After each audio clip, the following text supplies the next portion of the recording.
उड़ीसा के जगन्नाथपुरी में गोंचा पर्व मनाया जाता है और इस गोंचा पर्व में भगवान जगन्नाथ की रथ यात्रा होती है, साथ में सुभद्रा और बलभद्र भी होते हैं और उसका एक अलग ही माहौल होता है। और ठीक इसी तरह से बस्तर में भी गोंचा पर्व मनाया जाता है। और लेकिन बात बस्तर है तो बस्तर में गोंचा पर्व की एक अलग खासियत होती है। उस खासियत से आपको रूबरू कराता हूँ। नमस्कार, मैं विकास तिवारी हूँ और आप बस्तर टॉकीज़ देख रहे हैं। दरअसल मैं आपको एक चीज़ बताऊं कि बस्तर अपने आप में हर चीज़ अलग करता है, हर चीज़, और उस अलग में गोंचा पर्व में भी कुछ चीज़ें अलग होती हैं। अब आप देख रहे होंगे कि ये छोटे छोटे बच्चे हाथ में ये बांसनुमा एक कुछ लिए हैं और साथ में कुछ जंगली फल भी हैं और इसे लेकर उसमें डालकर पता नहीं क्या कर रहे हैं। तो मैं आपको बताऊँ कि ये तोप है जिससे भगवान जगन्नाथ को सलामी दी जाती है। अब भगवान जगन्नाथ को तोप से सलामी दी जाती है, उसके पीछे की क्या कहानी है, उस कहानी को बताने के लिए इस वीडियो को मैं तैयार कर रहा हूँ। आप देखें कि जिस तरह से आप अगर टेलीविज़न में देख रहे होंगे या कहीं भी देख रहे होंगे तो उसमें आप देख रहे होंगे कि किस तरह से जगन्नाथपुरी में रथ यात्रा की जा रही है और रथ यात्रा के साथ ही साथ उसकी तैयारियाँ भी की जा रही हैं। और इस तैयारी के साथ साथ लेकिन बस्तर का, जैसे मैंने आपको बताया कि हर चीज़ अपने आप में अनूठी और अलग होती है, तो इसमें ये जो आप देख रहे हैं ये तुक्की है जिसे बाँस से तैयार किया जाता है। और इस तुक्की से जगन्नाथ जी का क्या वास्ता है, इस तुक्की का क्या उपयोग है, इसकी जानकारी बता रहा हूँ जो अपने आप में अनूठी है और सिर्फ बस्तर में होती है। हमारे साथ जगन्नाथ जी और यहाँ के जितनी भी रस्में और परंपरा होती हैं गोंचा को लेकर, उसके एक बेहद जानकार व्यक्ति हैं रुद्र नारायण पानीग्राही जी। तो उनसे बातचीत करते हैं। दादा, आपका स्वागत है बस्तर टॉकीज़ में। नमस्कार दादा, मैं ये जानना चाह रहा था जी कि गोंचा पुरी में भी मनाया जाता है, बस्तर में भी मनाया जाता है, लेकिन बस्तर का जो गोंचा है कुछ चीज़ें अपने आप में अलग कहानी लेके समेटे हुए हैं। उसमें एक खास बात है ये जो बांस की जो तुक्की बोलते हैं, तुक्की क्या है, इसकी क्या कहानी है, थोड़ा सा आप बताएं हमारे दर्शकों को। देखिए, ये जो तुक्की चलाने की परंपरा है वो पूरे भारत में बस्तर और बस्तर के अलावा कहीं नहीं होती। अच्छा। इसके पीछे जो स्टोरी है वो ये है कि रियासत काल में जब भी जगन्नाथ बलभद्र और सुभद्रा जी के विग्रहों को रथों पे विराजित करते थे तो रियासत काल में तोपों से सलामी दी जाती थी। अच्छा। जिसका आशय ये है कि गार्ड ऑफ ऑनर। हाँ, god of honour. God of honour. ठीक है। तो वो परंपरा किसी समय बंद हो गया और जब राजतंत्र से लोकतंत्र आया तो ये व्यवस्थाएं कहीं ना कहीं कुछ सीमित हो गई और उसके कारण में ये सलामी देने की जो परंपरा है, गार्ड ऑफ ऑनर देने की परंपरा है, वो समाप्त हो गई। तो कहा जाता है कि आवश्यकता आविष्कार की जननी है। अच्छा। इसीलिए यहाँ की जो ग्रामीण हैं, यहाँ की जो जनता है, यहाँ के ग्रामवासी हैं, वनांचल में बसने वाले जो लोग हैं, इन लोगों ने एक अद्भुत अनूठी परंपरा का खोज कर लिया। अच्छा। एक बांस में, बस्तर में एक बांस होती है जिसे पानी बांस कहा जाता है लोक भाषा में, जिसकी लंबाई 2 गांठों के बीच में 1.5 से 2 फुट की लंबाई होती है। अच्छा। उसके बीच में एक जंगली लता होती है मालकांगिनी। मालकांगनी जी, आयुर्वेद में इसका महत्व है। तो मालकांगिनी के उस बीज से पोले बांस के पीछे तरफ भर के उसको पिस्टन की तरह दबाई जाती है। अच्छा। जिससे वो फट करके आवाज़ आती है। हाँ। तो जो तुपकी है वो तोप का ही अपभ्रंश है। तोप से तूपक और तूपक से तुपकी। अच्छा, तो इसको तोप माना जा सकता हाँ, है। तोप की तरह इसका आशय वही है कि तोप से तूपक हुआ और तूपक से उसका छोटा स्वरूप तुपकी। अच्छा।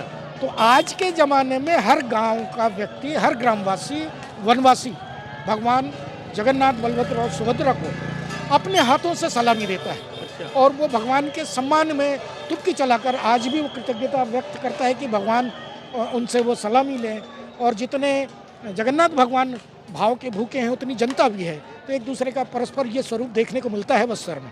अच्छा दादा, ये जो रथ 3 रथ बनाए गए हैं, जी, हालांकि पुरी में भी रथ यात्रा होती है, लेकिन यहाँ के रथ की कहानी कुछ और है। बताया जाता है कि यहाँ के राजा का रथ, तो ये रथ की क्या कहानी है? रथ की कहानी इस तरह है कि चालुक्य वंश के चौथे शासक राजा पुरुषोत्तम देव ने जगन्नाथपुरी की यात्रा की थी। जी। अपने जनता के साथ वो यहाँ से गए थे।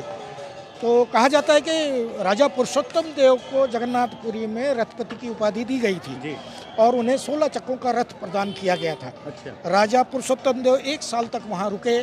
वहाँ के खान पान, वहाँ के संस्कृति, वहाँ के पहनावे, उनके जगन्नाथ की पूजा पाठ वगैरह, ये सब सारी चीज़ें उन्होंने महसूस किया नज़दीक से। जी। और जगन्नाथ भगवान की मूर्तियों को लेकर वो बस्तर आए और उनके साथ कुछ ब्राह्मण जो आरण्यक ब्राह्मण कहलाते हैं जी। उनको लाया गया और पूजा पाठ की दृष्टि से उसको बस्तर में बसाया गया। तो इस तरह बस्तर में 1408 और लगभग 1410 के आसपास बस्तर में गोंचा पर्व की शुरुआत हुई, जो पुरी के अनंतरी है। पर अनूठा क्या है, यहाँ तुक्की चलाने की परंपरा पूरे भारत में कहीं नहीं है, सिर्फ बस्तर में है। दूसरा कि 3 रथ जो चलायमान हैं जगन्नाथपुरी के बाद सिर्फ बस्तर में है, जहाँ पे भगवान जगन्नाथ, बलभद्र, सुभद्रा। अच्छा। अन्य स्थानों में सिर्फ एक ही, तीनों विग्रहों को एक ही रथ पे ये किया। अच्छा। और पूरे भारत में 22 विग्रहों की एक साथ रथारूढ़ करके परिक्रमा कराना भी सिर्फ बस्तर में है और कहीं नहीं है। 22 विग्रहों को एक साथ परिक्रमा संपूर्ण भारत में और कहीं नहीं होती, सिर्फ जगदलपुर में होती है। उसका कारण है कि जो लोग आए यहाँ पे, राजधानियाँ अलग अलग विस्थापित होते रहीं, अलग अलग राजधानियाँ बनती रहीं। तो जो लोग जगन्नाथ भगवान की पूजा करते थे वो अलग अलग गाँवों में उनके मंदिर हुआ करते थे। तो कहा जाता है कि मैं आज जिस जगह पे खड़ा हूँ यहाँ पे घास फूस का एक जगन्नाथ मंदिर हुआ करता था। तो राजा राजमहल से रोज यहाँ दर्शन करने आते थे। तो पता नहीं किसी कारण से उस घास फूस के मंदिर में आग लग गई और कुछ मूर्तियाँ नष्ट हो गई। तो राजा जो हैं इसी स्थान पर, ठीक तिवारी बिल्डिंग कहा जाता है एक जगह, उसके ठीक सामने जगन्नाथ भगवान की मंदिर की स्थापना की उन्होंने। ये इस मंदिर को, अच्छा, जगन्नाथ मंदिर को स्थापना की। तब एक ही बड़े गुड़ी हुआ करता था। अच्छा। तो बाद में जो लोग गाँव में पूजा कर रहे थे उनको लगा कि भगवान के पूजा पाठ के लिए जब राजा मंदिर निर्माण करवाया है तो हमारी मूर्तियों को भी वहाँ स्थान दे। तो इस तरह 6 खंड जो हैं जगन्नाथ भगवान, बलभद्र और सुभद्रा देवी के निर्माण किए गए। अच्छा। तो आप संख्या आधार पे मैं उसकी गणना करता हूँ कि 6 तिरिक 18, मतलब एक पूजा गृह में अगर 3 विग्रह हैं जगन्नाथ, बलभद्र और सुभद्रा की, तो 6 खंडों में ये मान लीजिए 6 तिरिक 18। 3 मूर्तियाँ एक ऐसे व्यक्ति को जो बाहर जाना था या कहीं और जाना था, वो उसकी विधिवत पूजा करता था, लेकिन वो सक्षम नहीं होने के कारण 3 और विग्रहों को लाके मंदिर में समर्पित कर दिया। तो उन 3 विग्रहों को भी ये कर दिया, तो 18 और 3 21 हुए। और एक श्रद्धालु जो है सिर्फ जगन्नाथ भगवान की पूजा करता था। तो कहा जाता है भगवान जगन्नाथ की 3 विग्रहों की पूजा होती है, एक विग्रह की नहीं होती। जगन्नाथ भगवान का अकेला पूजा नहीं होता, वो 3 विग्रहों का होता है। तो बेचारा वो भी लाके भगवान जगन्नाथ वो यहाँ समर्पित कर दिया कि उसकी पूजा यहाँ विधिवत हो और सारे विग्रहों के साथ। तो इस तरह 3 रथों में 22 विग्रहों को स्थापित करके नगर परिक्रमा कराई जाती है, जो भारत के और कहीं अन्य स्थानों में नहीं होता। सिर्फ पुरी में भी 3 ही हैं, जगन्नाथ, बलभद्र और सुभद्रा। इनके रथों, बस्तर की खासियत, ये बस्तर की खासियत। अच्छा दादा, और एक खासियत है जिसको मैं कहना चाहूँगा कि ये इतनी ऊंचाई की रथ और कहीं नहीं होती, जो सिर्फ लकड़ी से निर्माण किया जाता है। और इस रथ का जो चक्का है वो भी लकड़ी से बनाई जाती है, जिसे हाथों से खींच के इसे नगर भ्रमण कराई जाती है, परिक्रमा कराई जाती है। श्री मंदिर से भगवान जगन्नाथ, बलभद्र और सुभद्रा की विग्रहों को जनकपुरी में कुछ ही देर में स्थापित कर दिया जाएगा। पुरी में जो रथ होता है उसका चक्का क्या लकड़ी का नहीं होता? लकड़ी का ही होता है, पर ये छोटे चक्के होते हैं। वही मैं कह रहा हूँ कि भगवान जगन्नाथ के जो पूजा आराधना है या रथ का जो परिमाण है, जिस तरह बनते हैं, वो पुरी के बाद सिर्फ बस्तर में। अच्छा दादा, जैसे जो बस्तर का दशहरा होता है तो देखा जाता है कि दशहरे में जितनी भी परंपराएं और रस्म हैं उसमें आदिवासियों की अलग अलग जो है महाराब, गोंड, मुरिया सबको अलग अलग काम दिया जाता है। तो क्या गोंचा पर्व में भी, क्योंकि राजा ही लाए थे इस रथ को, तो यहाँ इसमें भी आदिवासियों की कोई भूमिका है क्या? इसमें देखिए, आरण्यक ब्राह्मण समाज तो सिर्फ पूजा आराधना करता है, मगर ये जो सारे मेलों की तरह यहाँ जो गांव के आदिवासी जुटते हैं, जो मालकांगनी के बीज लेके तुटकी बना के जो करते हैं, यही लोग करते हैं। कोई ब्राह्मण समाज इसको नहीं निर्माण करता। तो बस्तर की जनता भी, चूँकि ये राजकीय पर्व है, उनका व्यक्तिगत पर्व नहीं है, राजा का पर्व है, इसलिए सारे जनता का भी पर्व है, हर समाज का पर्व है जी। तो ये जो दादा ये बताएं कि तुक्की की परंपरा को अब कैसे देखते हैं आप? शुरुआत बहुत पहले ये सलामी देने की जो परंपरा थी वो आज तक अनवरत 1410 के आसपास से जो प्रारंभ होके आज तक अनवरत जारी है। कहीं थोड़ी बहुत परंपराओं में कुछ जैसे मन चले लड़के हैं वो तुर्की का इस्तेमाल गलत करते हैं, जो एक दूसरे पे वार करते हैं, महिलाओं पे वार करते हैं, ये अनुचित है। इसको थोड़ा परिवर्तन आया, मगर ये कोई बहुत बड़ी विडंबना नहीं है, इसे सुधारा जा सकता है, समझाया जा सकता है।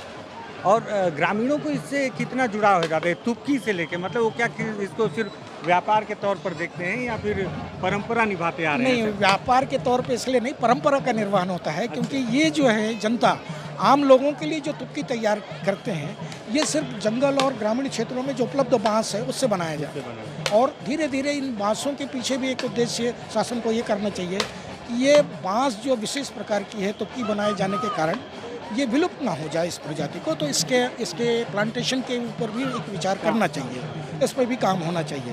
तो ये परंपरा लोग जो हैं अपने एक मेला का स्वरूप है, कटहल जिसको फनस कोसा कहते हैं, फनस कोसा वाले, फूल वाले, बोबो वाले, चिवड़ा वाले, ये सारे तरह के व्यंजन एक मेला का स्वरूप ले लेता है। तो आम जनता जो ग्रामीण है वो कहीं ना कहीं एक आर्थिक लाभ उनको हो जाता है, और यही इसकी विशेषता है। तो बस्तर है तो कुछ चीज़ें अलग ही होंगी अपने आप में, और इसी तरह से जिस तरह से जगन्नाथ जी का जो पुरी में जिस तरह से रथ यात्रा होता है और बस्तर में वो अपने आप में अलग होता है, कहानियाँ अलग अलग होती हैं। अब जैसे जगन्नाथ वहाँ पुरी में भी जो है रथ यात्रा होती है, लेकिन बस्तर की रथ यात्रा की कहानी कुछ अलग है। साथ ही साथ यहाँ पे जो सबसे अनूठी है कि लकड़ियों की छोटी छोटी तोप आप देख रहे होंगे कि किस तरह से जो शहर के जो लोग हैं और साथ ही साथ जो ग्रामीण हैं वो भी इस तुर्की को बनाकर लाते भी हैं, बेचते भी हैं। और साथ ही साथ माना जाता है कि जब इसमें पेंग जो हरी गोली है उसे भरकर जब डालकर चलाया जाता है तो इस तरह से भगवान जगन्नाथ को सलामी दी जाती है। ये तोपों की सलामी मानी जाती है और ग्रामीणों ने इसे अपने तरीके से ईजाद किया है। अब देखिए कि भगवान को तोप की सलामी देनी थी तो बस्तर में इस तरह के पानी बाउंस जो कि यहाँ के आदिवासी कहते हैं उसकी भी पैदावार होती है, जिसका कि ग्रामीण उपयोग करके इस तरह की तुर्की बनाते हैं। और ये भी माना जाता है कि गोंचा के पर्व के दौरान बस्तर में बारिश जरूर होती है। और आप देखें कि अभी ही कुछ देर पहले ये बारिश थमी है और मैं आपको ये वीडियो अब जो है बनाकर दिखा रहा हूँ। अगर आपको लगे कि बस्तर की अलग अलग परंपराओं से आपको रूबरू होना चाहिए, आपको जानना चाहिए कि बस्तर में आखिर हर चीज़ अपने आप में अनूठी क्यों है, क्यों हर चीज़ को अलग तरीके से मनाया जाता है, तो आप बस्तर टॉकीज़ को ज़रूर सब्सक्राइब करें। धन्यवाद।